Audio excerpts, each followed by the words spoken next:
Really good here, E after the stun, of course. He pushes this.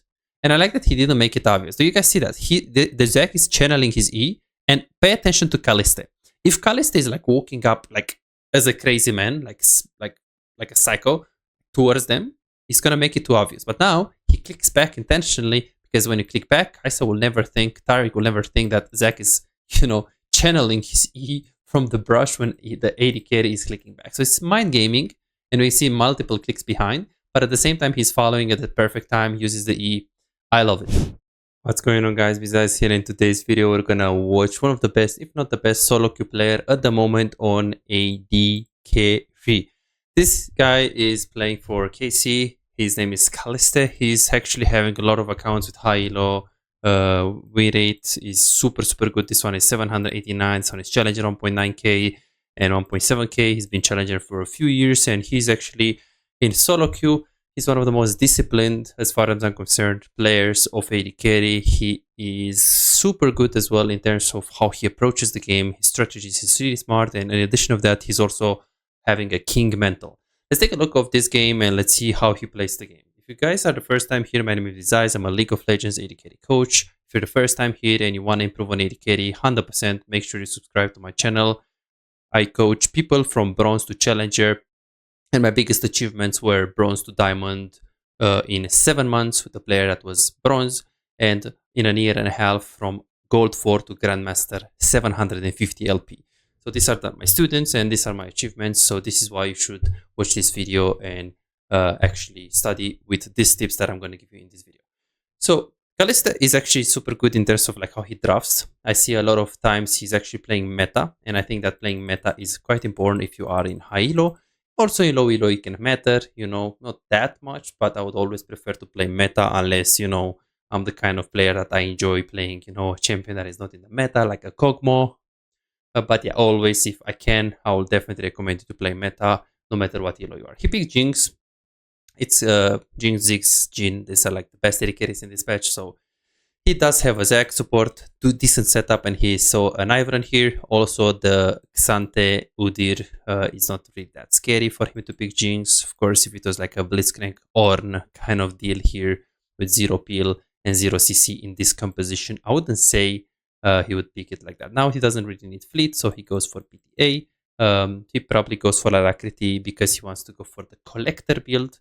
I do believe that in this case, they have like 1 to 3 tanks.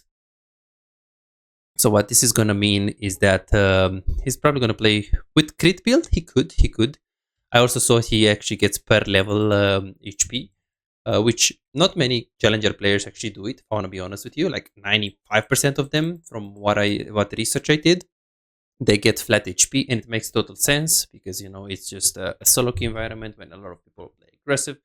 A lot of people will try to go in, so that's what I recommend you as well if you are below master tier. Of course, if you have a safe matchup, he's thinking that Kaisa Tariq doesn't have a good setup. He has a Zac, so he's most likely not going to play aggressive.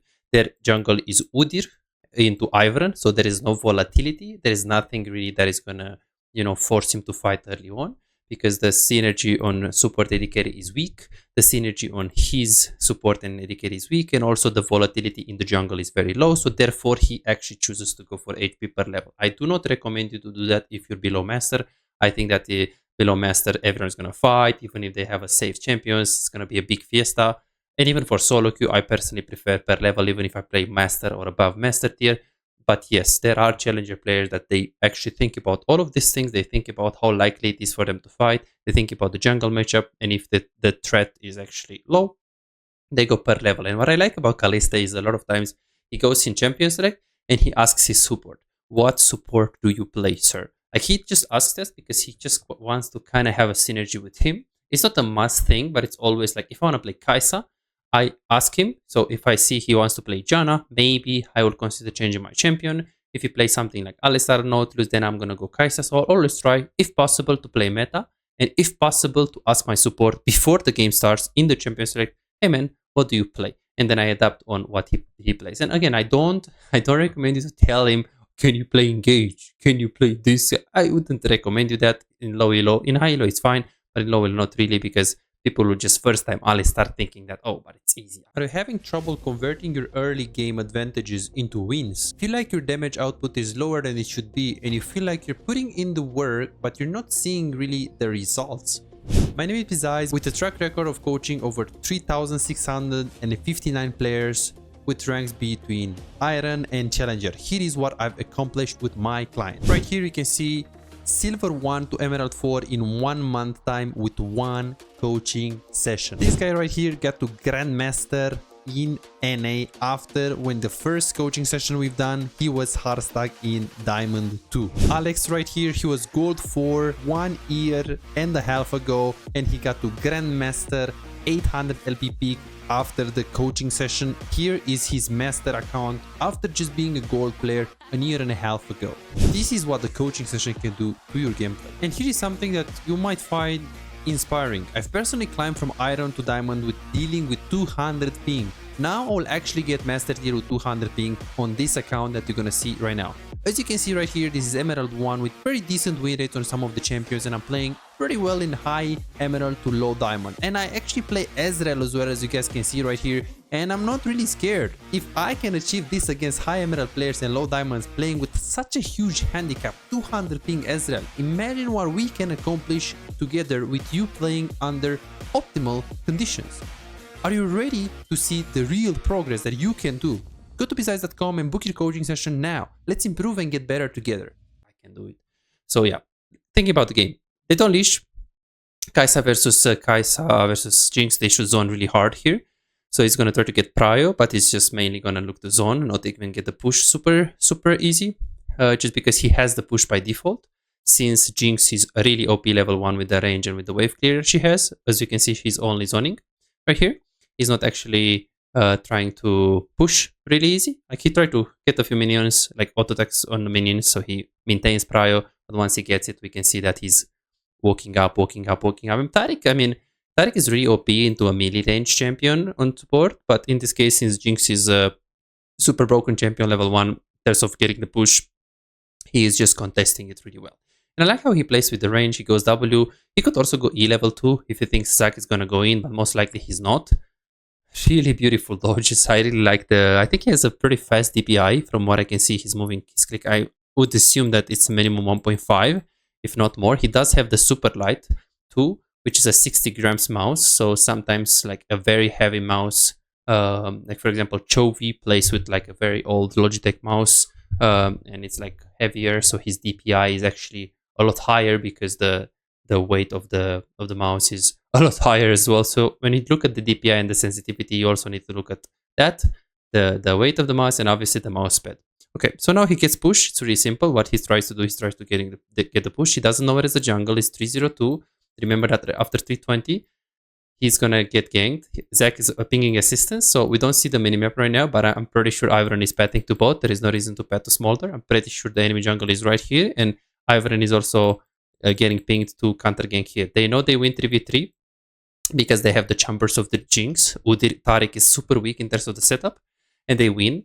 I do think that Kai'Sa is slightly better in the 3v3. I do think that Taric is slightly better than Zac in the 3v3. So they do have the edge on bot lane, but Udyr versus Ivern, like they don't have much setup. Now they move mid. Let's take a look at what they did here. So they push the wave, and then they just move mid. Now we see that Kaliste actually gave 3 minions, so this is not a freeze. It had to be 4 minions right here.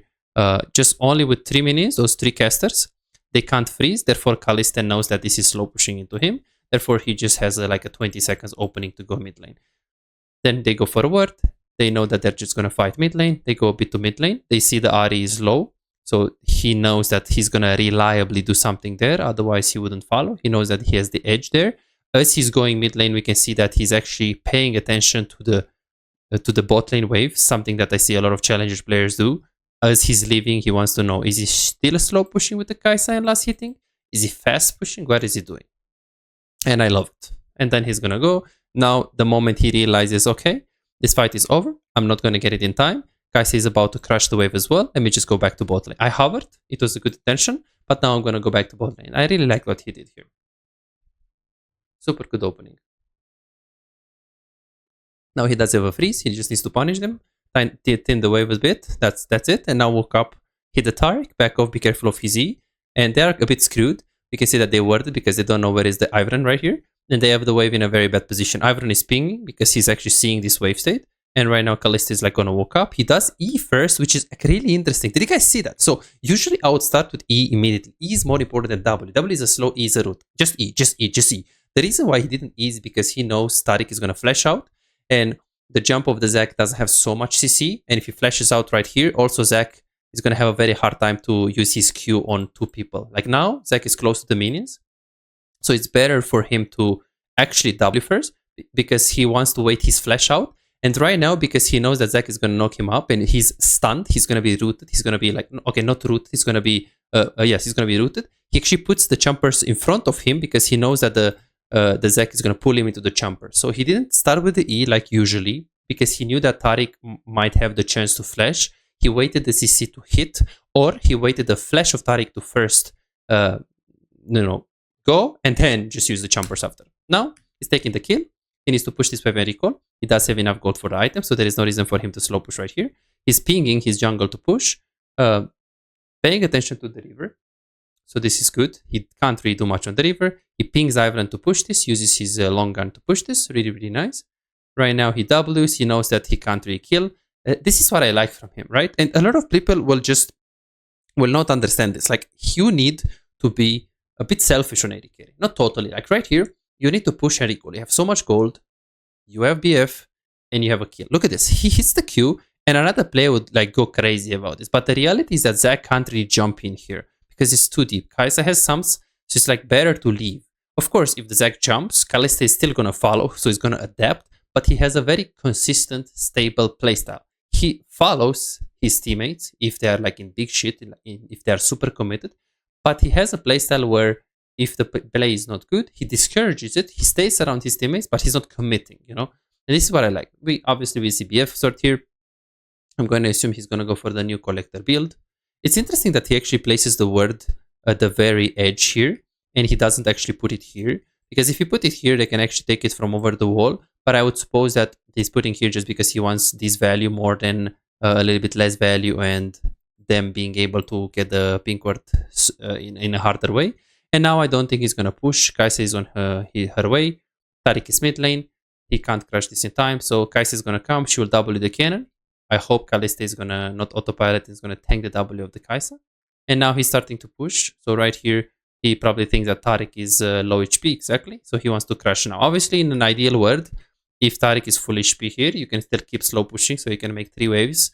So you can have a bigger wave so you can poke them in the tower. But in this case, they knew, since he had very good camera control when Tariq went mid, he knew that Tariq is half HP, half mana. So he crashes a bit faster.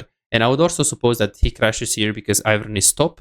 So he doesn't want to keep slow pushing here on a weak side. He wants to crash it and make sure the waves are in the middle as fast as possible and pushing into him, of course, because when you crash this wave is coming into you. Let's see, good E here. Nice dodges. He did not flash. Kiting here. Doesn't actually turn back. Uses the long gun here. Doesn't even turn back right here. I really like this. Like, other people will actually kite, will try to kite here. But I really like this. Like, look at this. He doesn't try to turn back so much. Like here, he knows that it's more important for him to not get hit by E of the Udyr, by his stun. So it's like trying to kite really, really well. And now he's going to play safe. He's going to ward. Did you guys see that? He fake ward. He doesn't have ward, but he went to the brush and he acted like he's going to put the word. He even pressed S here. Did you guys see that? He went to the brush and he pressed S to fake word. What is a fake word? A fake word is when you actually act like a word, but don't actually have a word. And this is what it will do. Udyr will not actually gank again because they will know that that brush is worded. He did that because Ivern was weak side. Ivern was actually passing through mid, I think. And he knew that Udyr has to gank again. Really good here E after the stun, of course. He pushes this. And I like that he didn't make it obvious. Do you guys see that? The Zac is channeling his E. And pay attention to Kaliste.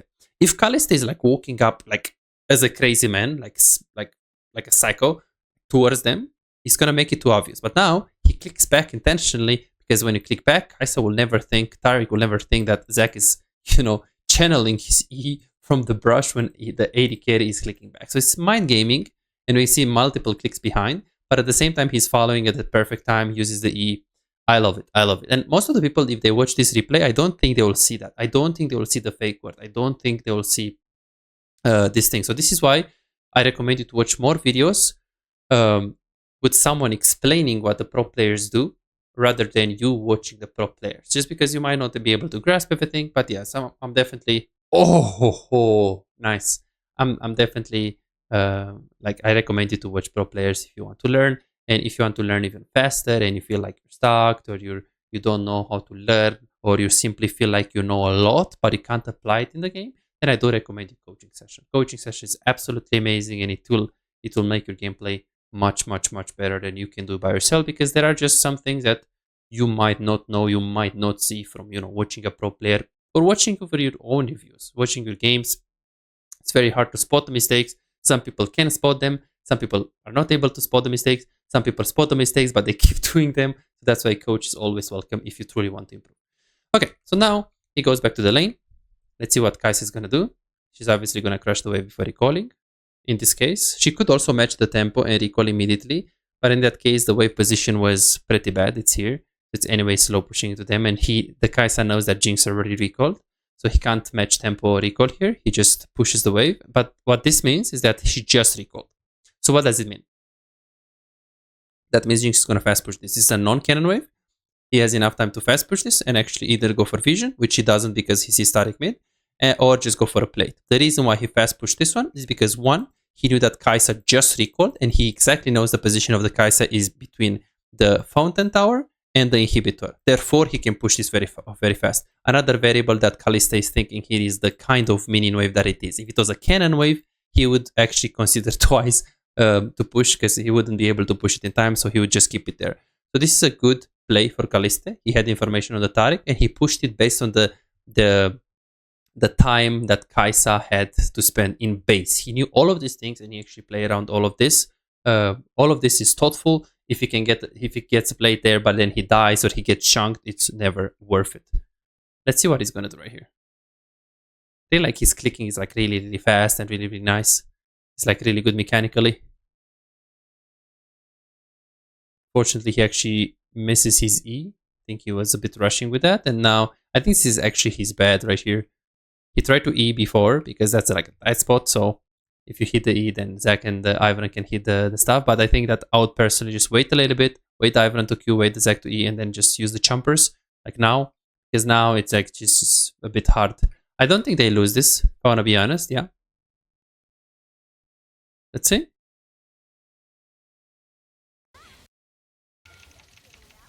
Okay.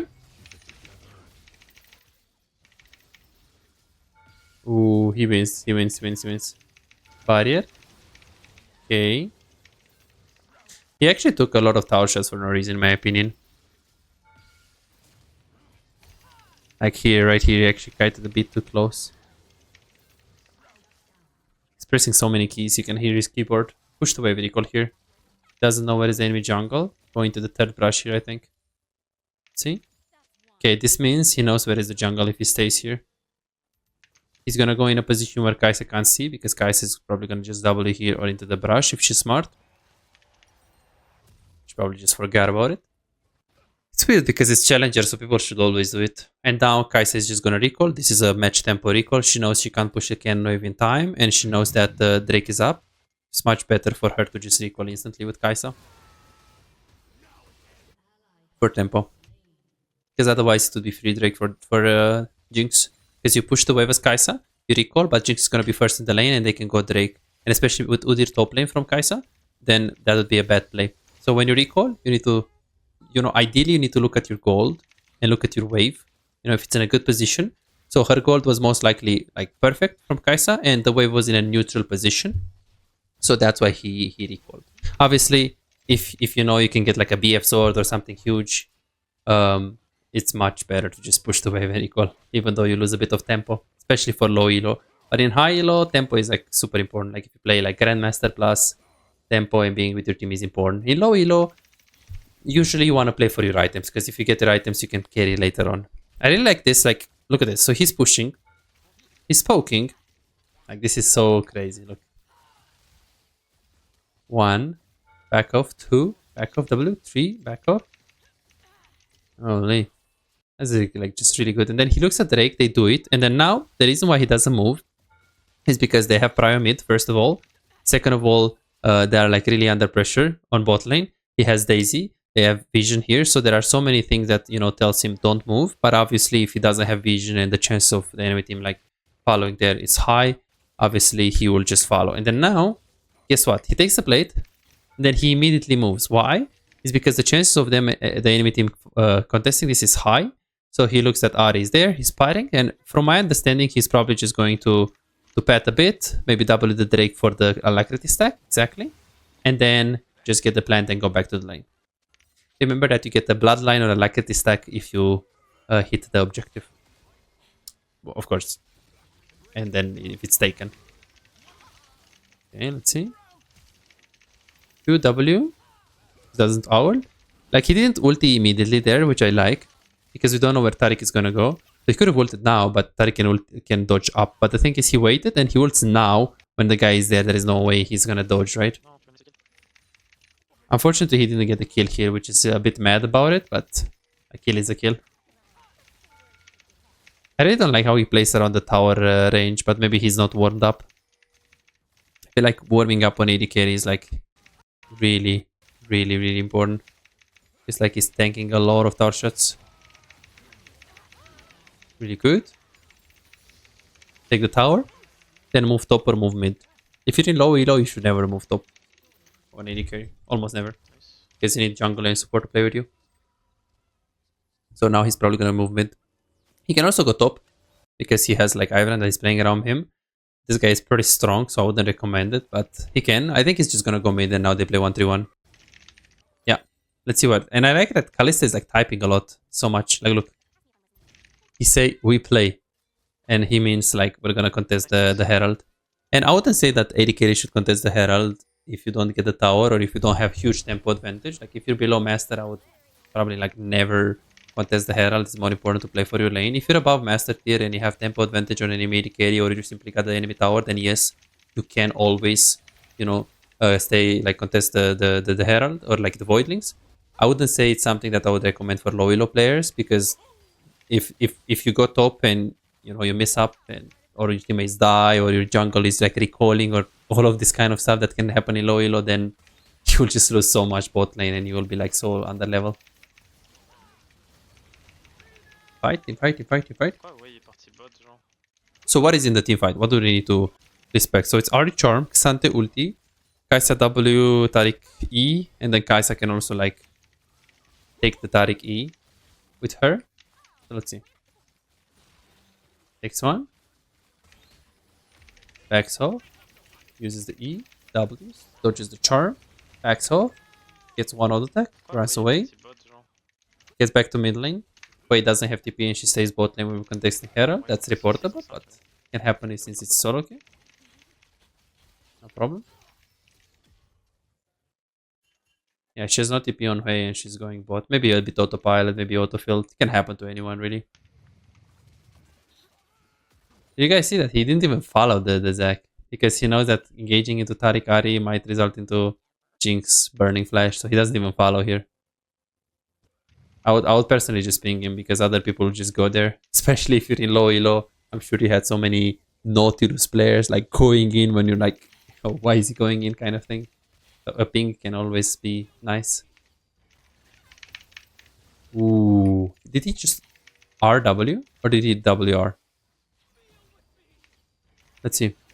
So he RW, Mr. W. See? Take it. So confident here. Where is the Taric E and where is the charm? Did you think about these things? Absolutely. So Udyr E. It doesn't have E. Okay. Charm. Taric E. Charm done. Taric E done. And then now he's good to go. You see, guys, how confident he is? Because he knows these things. Okay, charm is coming and he's like ready. He flashes it, and then right now it's gonna be Uga Buga. Take it. Nice. Oh. Guys, remember Jinx, Jhin, Ziggs, meta. But honestly, don't play Ziggs. For the full Patreon tier list, guys, check out my Patreon. I have their tier list for almost every single patch. If you wanna see like how are other champions like Kaisa or like Caitlyn, Ashe, Samira, Smolder, or whatever you want to play, then check out that. Okay, to recap here, what do? So they win the fight here, and obviously they'll try to get something. They'll not recall right away. He pushes this lane. Then he takes this, and then he recalls immediately. There's no reason for him to stay with so much gold. Enemies are coming very soon. He might get stopped of the recall. I see that he actually goes for Infinity Edge. And then he goes for... ooh, yeah, so they have like a lot of armor, and Udyr is quite tanky anyways. If Taric buys plated boots, it's gonna be in trouble. I would suppose that he doesn't go for the collector build because they have a lot of tanks. They have Taric, Udyr, and top that is super strong. Tries to ulti, barely gets it. Start with the E, Q, auto, go on the left, be careful of the Xante. Nice, have barrier, kite him, kite him, kite him. Space his ult, nice. Go to mid, push the wave, stay on the left. Nice. Il joue avec moi, je suis tellement heureux, ça change. It's a bit hard to like assume what it's gonna do because we don't know what vision he has and what he sees on the minimap. So right now he should take this tower, then he should recall. I think he's not even gonna get the tower. Then he's gonna go catch the bot wave. Mid tower is greedy. I want to place like a Lulu. I would like an Ivern like this in my team. Ah, okay. I'm trying to dodge. Okay. Okay. Oh no, that's a bit iffy, but I think he might be fine. He might be fine. Nah, there is no way. Yeah, okay. What happened here? I think this was too much. They should just recall. We don't know what they see on the minimap, so they probably have no vision here, and they thought it's like alone.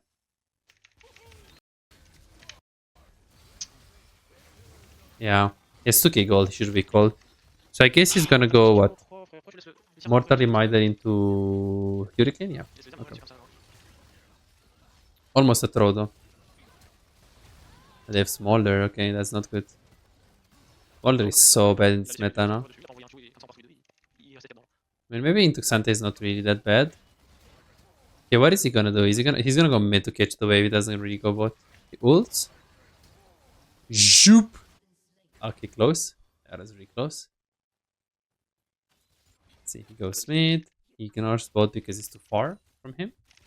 Makes sense. And he takes the top lane jungle.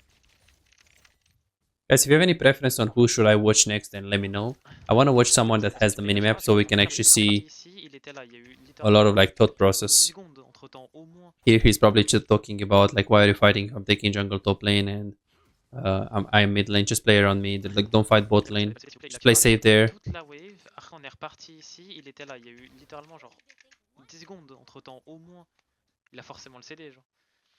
I think he's talking about like that he forced a lot of things there on bot lane. After he got the kill on Ari, he should just take the wave and recall. But I don't speak French, so let me know, guys, if I was right or wrong there. Okay. Stay on the left here. Don't stay on the right because they are going to come from fog of war with Ari and Taric. Yeah, I like the E for the face check. He's just playing for objectives. This is a super easy game. His farm is a bit more than 10 farm per minute. I think it's 10.5 now. 10.3.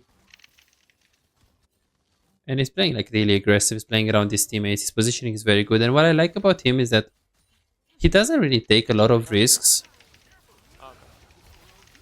Okay, I want to see what happened here. He always has flash up. Like I feel like he's so conservative with this flash. Try to dodge there. Gets hit by the charm. Redemption coming in. Zach is going for the peel there. He still has flash. He does have the long gun. He does have 3 items up right here. Ari goes for another charm. He tries to go in. Taric ultimate, right? He should stop hitting. I think he should stop hitting. Yeah, guys, did you see that? He's actually stopped hitting because there is Taric ult here. Look. Now he could hit. He just doubles for the slow and he hits after, right? He goes on the Taric because that's a lower target. Guys on the left. First to go on the Udyr. W's out. Space on the... Ooh. Okay. One more. Ooh. Like, check this out, guys. And... Go. And the dodge. Boom. That was pretty good. Now that he immediately pings Baron. So that's what I like, right? Two things. One, he tries to play meta through, like, as a high elo player. If you're like master and you don't know why you're not climbing, he plays meta. He asks his support what is he playing so he can adapt a bit. But he adapts always on the meta and on his champion. So if he plays Jinx, Caitlyn, Ashe, he always plays this 3. He doesn't go like 9 champions.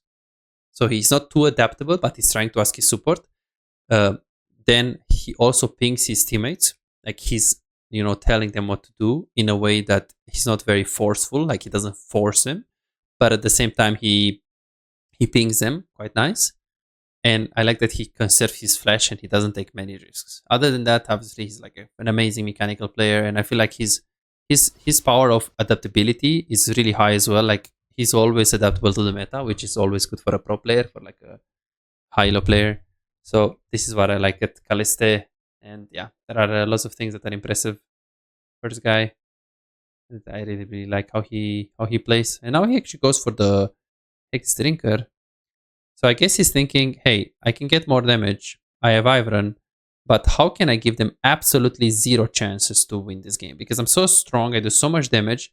So like, why would I risk with an aggressive item when I can just buy something defensive like GA, Bloodthirster, blah, blah, blah, or even Hex Drinker that they cannot kill me? And like, you guys see that right here, right?